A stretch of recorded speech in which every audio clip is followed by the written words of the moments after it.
Ежегодно осенью в нашей стране по инициативе Федерального агентства лесного хозяйства проходит общенародная акция по посадке леса. В рамках всероссийской осенней акции «Сохраним лес» в Заволжье состоялось мероприятие по посадке деревьев. В нем приняли участие глава Чувашии Олег Николаев, министр природных ресурсов и экологии Чувашской республики Эмир Бедердинов, руководители органов исполнительной власти, волонтерского центра ЧГУ имени Ульянова, сотрудники Промсвязьбанка, Банка ВТБ и других организаций, а также неравнодушные граждане, занимающие активную жизненную позицию в сохранении природы. На экологическую акцию приехали не только рабочие коллективы, но и целые семьи. Директор Чебоксарского лесничества Василий Богданов продемонстрировал азы работы с мечом Колесова. Всем участникам акции выдали необходимый инвентарь и посадочный материал. Сажаем мы сегодня сеянцы сосны обыкновенные на дно борозды. Как вы знаете, способ посадки обычно механизированный мы используем, потому что требуется поменьше ручного труда. А сегодня мы ручной способ с вами будем использовать.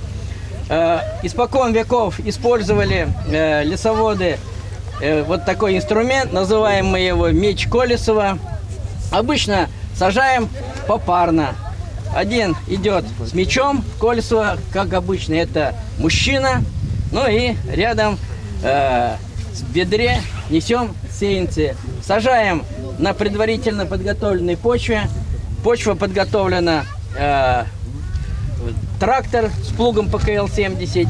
Посадка деревьев осуществлена на участках, пострадавших от пожаров в 2010 году. В ходе лесовосстановительного мероприятия на специально подготовленных лесных участках высажено более 5000 сеянцев сосны обыкновенной. Общее количество участников акции составило более 150 человек. Посадка леса стала доброй традицией, которая не только укрепляет коллективный дух, но и вносит значительный вклад в экосистему. Однозначно, это командообразующее мероприятие, потому что здесь мы общаемся не только на рабочие темы, здесь мы общаемся вообще в целом о нашей ситуации в стране, в коллективе, в работе и как мы будем дальше вместе дружить и работать.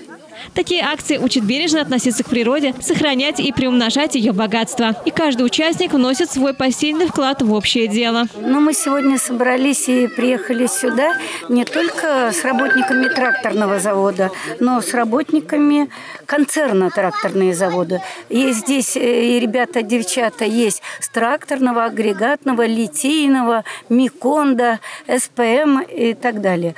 Более 30 человек. Некоторые ребята, работники пришли с детьми. И вот все вместе очень хорошо поработали.